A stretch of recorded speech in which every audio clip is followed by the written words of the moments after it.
Sir Arthur Conan Doyle's immortal character, the world's most famous detective, Sherlock Holmes, starring John Stanley.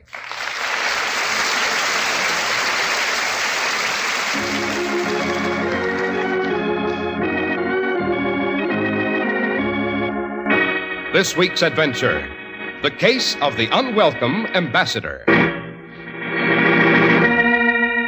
Really, my dear Watson, you're being most discourteous. We have a guest waiting outside. Fetch him. But Holmes... Go on, open the door. Bring him in. There's hardly any reason for such haste. He can well afford to wait. It happens that our guest is a corpse.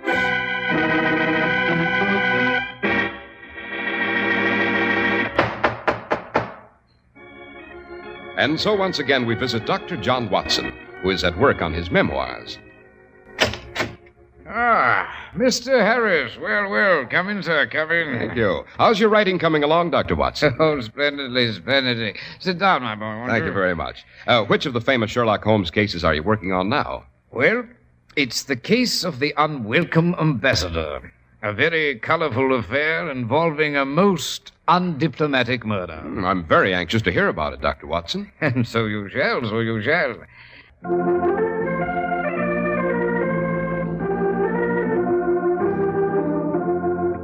And now, Dr. Watson, who was the Unwelcome Ambassador? This story, Mr. Harris, goes back to the days before my marriage, when Holmes and I shared 221B Baker Street together. We were returning from a Sarasota recital at St. James Hall. We were approaching our lodging in a hansom. It was rather late in the evening.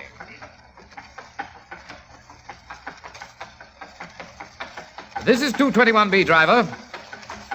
Driver, I say, this is 221B. Holmes, he's passing it. He isn't stopping. Obviously. But how can you just sit there and do nothing whatsoever? Driver! Hello up there, driver. Stop at once, I say. Sorry, Governor. Either he's kidnapping us or he's insane. Both fascinating prospects, Watson, so you suppose you regain your composure. Well, I hope you don't mind, Governor.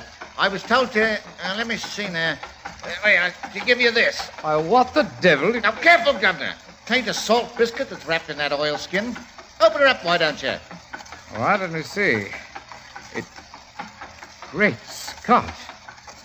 It's a precious stone, a ruby. Yes, fabulously valuable, my dear Watson. I should say from casual examination that it's the very rarest type.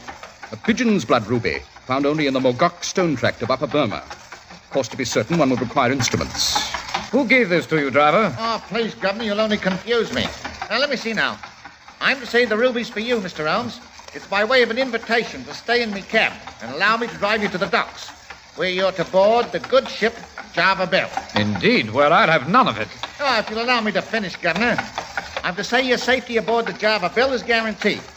You're just invited for a bit of a chat. Oh. And who extends this curious invitation? That, Governor, I'm not to say. It's a trap, Holmes. I'm for commanding an about-face. Not at all.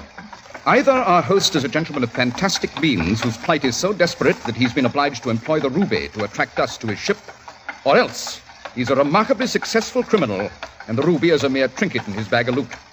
I anticipate making his acquaintance with relish. Faster, driver. We'll play your master's game.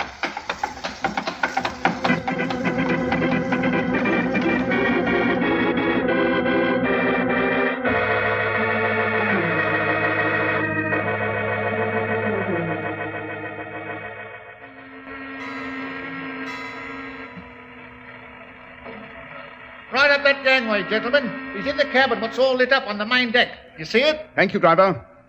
Shall we go aboard, Watson?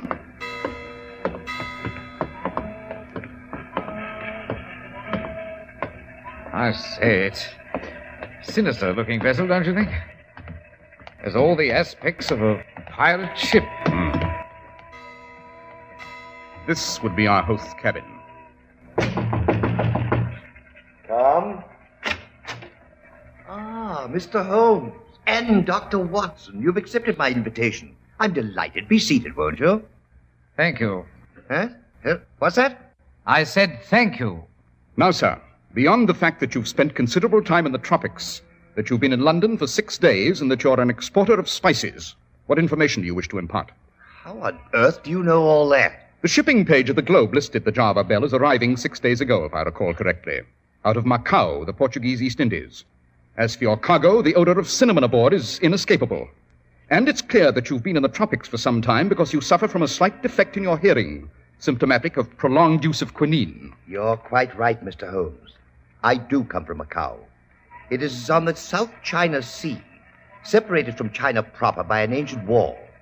There you may see Maharajas of India and jeweled countesses of France mingling in its twisted streets with riffraff and scum from 100 ports. It is the most lawless city on earth. It's a legend.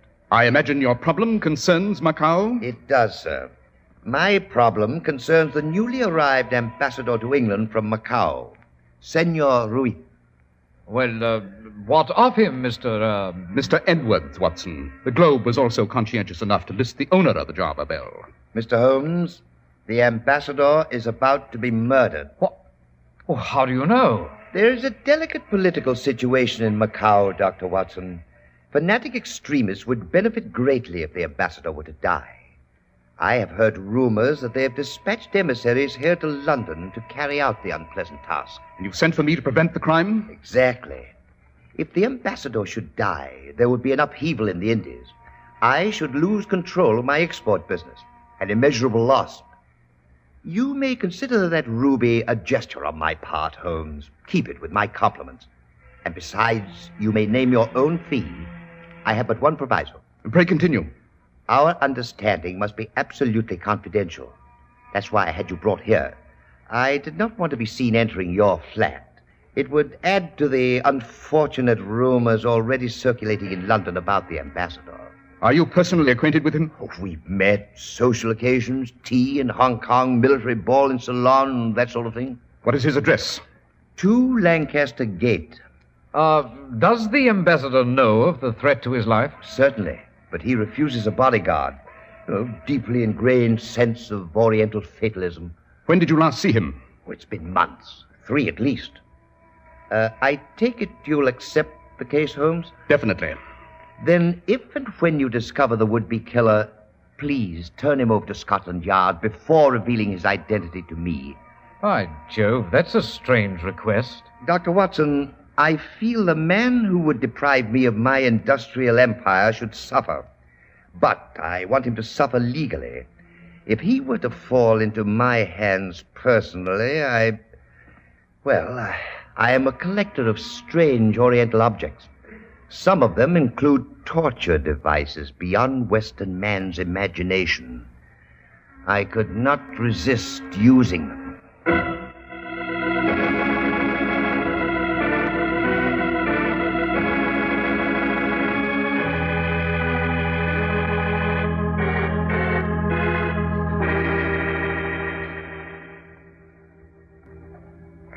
Now, my dear Watson, I shall have a pipe and consider. Oh, dear. Visitors at this hour? Welcome visitors, Watson. If they arrive at this late hour, it must be on an intriguing mission. Oh, remind me to enter Mr. Edwards in my index. Edwards. I don't care for that man, Holmes. The ship bespeaks the man, you know, and the Java Belle is a saucy, wicked lady of the sea. Come in.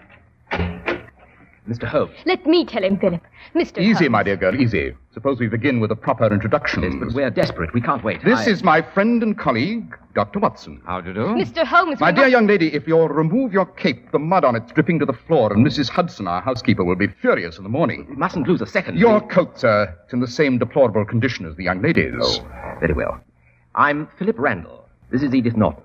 I'm secretary to Ambassador Ruiz from Macau. Aha. Edith and I were out for the evening. Where? The theater. Then we decided to walk to her place through Regent's Park. We were by the lake. And we saw a body floating in the lake. It was horrible. I recognized the face of the corpse. It was the ambassador. I refused to send for the police. Philip's afraid the ambassador's death will create international complications. He didn't think we could persuade Scotland Yard to keep the awful news a secret. The body was floating close to the edge of the lake. I could reach it. We pulled it on shore. We hailed a cab. Philip bribed the cabbie to keep his mouth shut. We managed to place the dead body in the hansom. Where is the corpse now? Propped up in the cab, right outside this door. Good heavens. How very crude. Fetch him inside. It's rather chilly tonight, and we have a nice warm fire here. Watson, give young Randall a hand. Bring the late ambassador in here where I may have a look at him. Come along, Randall. We two can manage. But hurry, you can't just leave him there. I must apologize for my disheveled appearance, Mr. Holmes. May I remove my hat and straighten my hair? Certainly. Did you know the late ambassador, Miss Norton? Yes, I'd been out with him a few times. Was he fond of you? Yes. Terribly? Very. Propose? Oh, no. Oh, you have a piece of confetti in your hair. Here? That's it. And a speck of mud on your neck. That's better. How did you regard the ambassador? Why, I adored one. He was a darling. Does young Randall stand to profit by his employer's death? Well, I don't want to place Philip in a difficult position, but there was talk that the ambassador was somehow preventing Philip from receiving a vital diplomatic post. According to the social columns, Miss Norton, which I read solely to remain au courant, and with extreme distaste, the late ambassador was not your sole darling. I resent that, Mr. Holmes. If a girl cannot be popular without having people... Here's the body. Easy, Randall. Yes, Place the ambassador in my armchair. It's most comfortable. That's it. Handsome, wasn't he? Really, Holmes, your macabre sense of humor Yes. is... Bullet wound in his back. He was shot, then pushed into the lake. Watson, the bullet wound of entrance is at the 6th left intercostal space. Path of the bullet, oblique, downward. Mr. Holmes, what shall we do? Since it's extremely late, Miss Norton, if I were you, and I'd ask my escort to see me home. But the body, we... Our lodging is not what I would term extravagantly commodious. But I believe we can accommodate the cadaver as a guest, temporarily. Shall we come tomorrow? How will we know what... You must be exhausted, Miss Norton. Good night. Good night, Mr. Randall. Mr. Holmes, if you'd only let us know Good what... night. Well, I must say you might have handled the two youngsters with less effrontery, Holmes. We haven't time for the amenities. Randall, I beg your pardon, Did you forget something? No.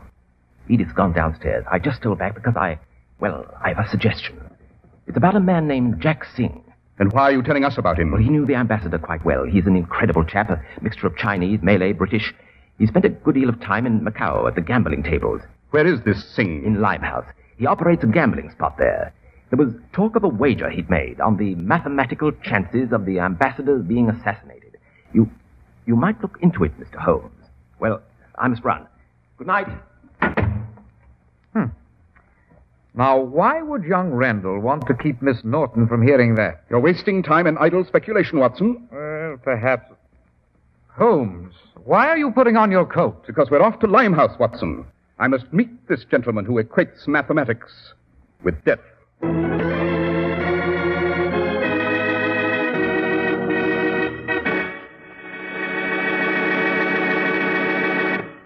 Well, Dr. Watson, Jack Singh sounds like a very intriguing suspect. There should be a wealth of clues in visiting him in Limehouse. Should there, Mr. Harris? Well, I may be wrong about that.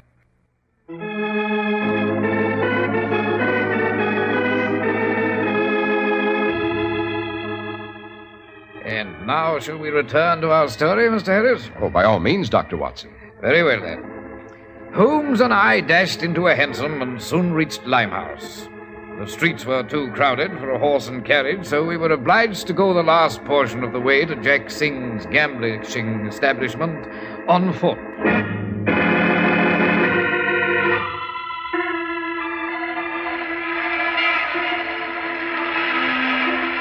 I say, Holmes, what sort of celebration is this? Limehouse is celebrating the Chinese New Year, Watson. This confetti gets all over one's clothes. The blasted noise is deafening. We shall escape it in a moment.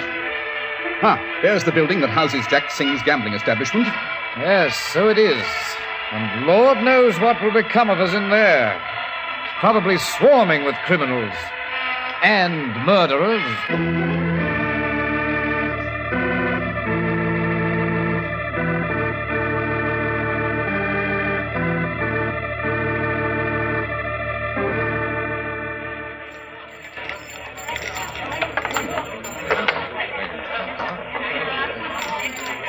I regret the necessity of disturbing your game, Mr. Singh. Not at all, Mr. Holmes. I am delighted that you have brought the news of the ambassador's death. It is magnificent news. Well, I must confess, Mr. Singh, you have a curious attitude. Not even a trace of regret. Dr. Watson, my interest in the ambassador was purely professional. What was the nature of the wager you made regarding his death? I heard rumors that fanatics were planning to kill him. So I took a chance. I have wagered on the turn of a card. Why should I not wager on a twist of fate? I visited Lloyd's. Oh, yes, and you purchased assassination insurance, I venture to say. Exactly. What on earth is assassination insurance? A policy of Lloyd's, my dear Watson. The original policy was issued on the life of Napoleon Bonaparte. Lloyd's underwrites the sudden death of any illustrious personage as a protection to businessmen who might suffer substantial losses. I pay the premium on the life of the ambassador. Now he is dead. I have won another wager.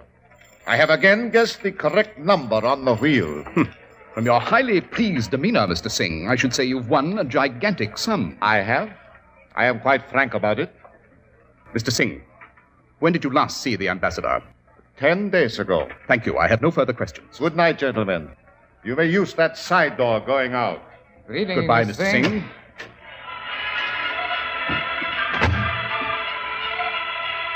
Where to now, Holmes? To the ambassador's residence. But young Randall said the place is deserted. There won't be a soul there. Precisely why we shall pay it a visit, Watson.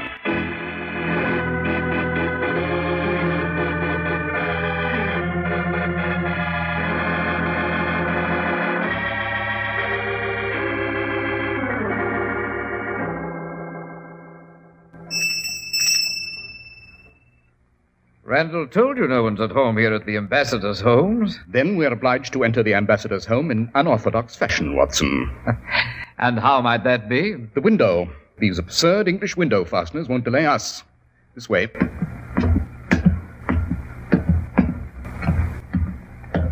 Shall we try this window? Superb. Opens in a jiffy. Up she goes. After me, Watson. Leap over the sill. So. Righto. There we are. I wish to see the ambassador's study first. This way. Tiptoe, Watson, tiptoe. Sorry.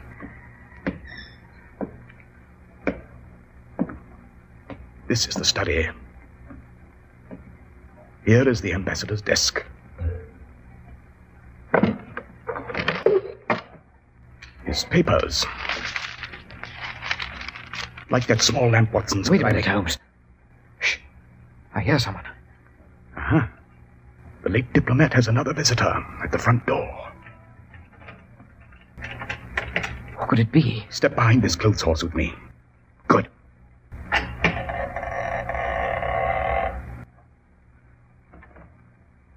I can see the front door. Someone stepped in. Tall, thin chap. He's lighting a candle. Wait a minute. He's holding the candle toward his face. Why, it's young Randall. Quiet, Watson.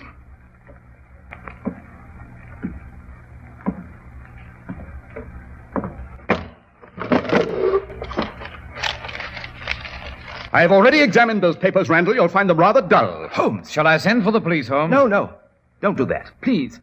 Really, I haven't done anything. I just came back to... You were the ambassador's secretary. Therefore, you made use of your pass key to return and have a look at his private papers. Papers he undoubtedly never allowed you to see. Yes, I was hoping to find out who killed him on my own. Confound it, man. It appears to me as though you killed him. But I didn't, I tell you. Why don't you ask Edwards who killed him? Oh, no. You can't avoid suspicion by accusing someone else, But Randall. I've told you all I know. Edith Norton and I found the body in Regent's Park Lake. I had not seen the ambassador for a week. He had taken a week to relax. Edith told me that she had not seen him in a few days herself. A few days? Yes. Are you quite certain Miss Norton stated she had not seen the ambassador for a few days? Quite. 2 days, she said. Watson, have you your army revolver? Yes? You'll have need of it. Oh, where are we off to now? Back to Limehouse. The pieces of the puzzle fit together neatly. But we must hurry. If we're too late, Jack Singh will have killed Edith Norton. I'd hoped by now the Chinese would have finished celebrating their New Year. You think we'll get through this crowd in time, Holmes? We must, Watson. That poor girl will be dead, and We should be to blame. This corner. It's not far now. Your revolver ready? Yes, ready, Holmes. I'd keep up with you, but the old wound, you know, my leg. This is the side entrance. Someone is purposely not answering. Knock again, Holmes. Open! Open, I say! Open or we shall shoot the lock off. Holmes. Yes, Mr. Singh.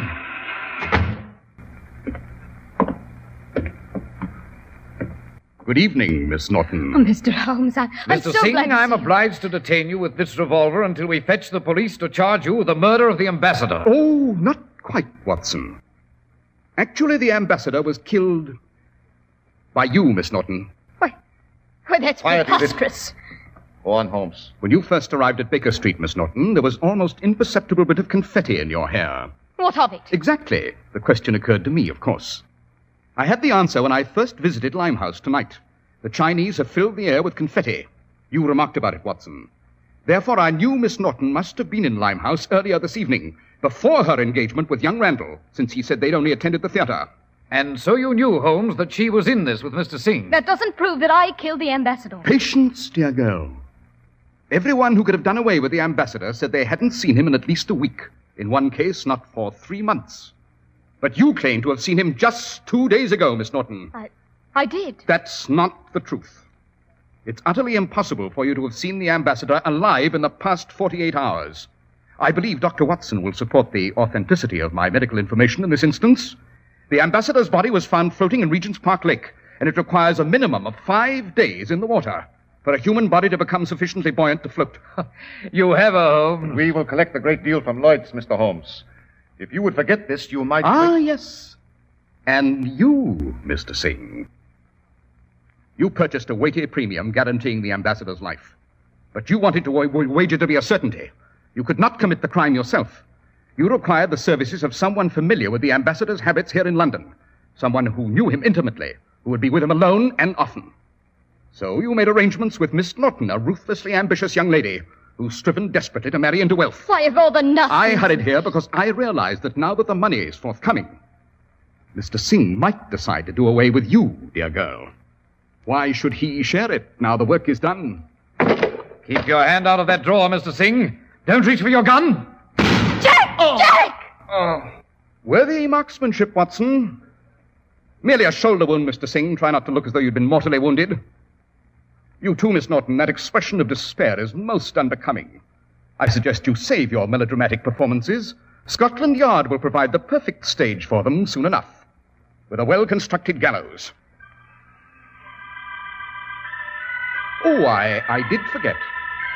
A Happy New Year, Mr. Singh. A Happy New Year, Miss Norton.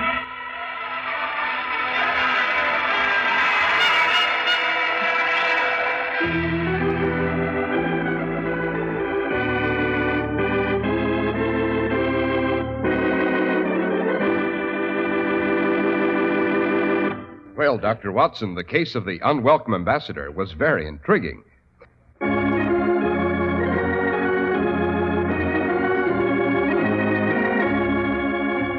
The world's most famous detective, Sherlock Holmes.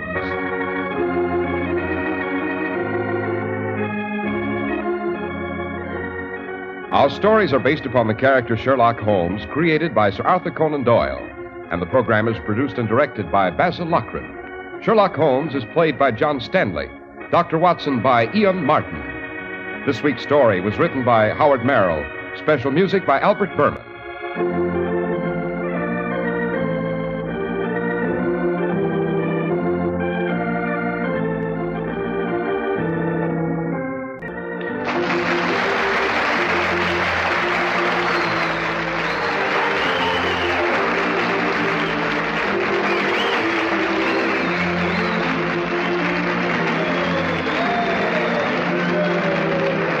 Harris speaking. This is the Mutual Broadcasting System.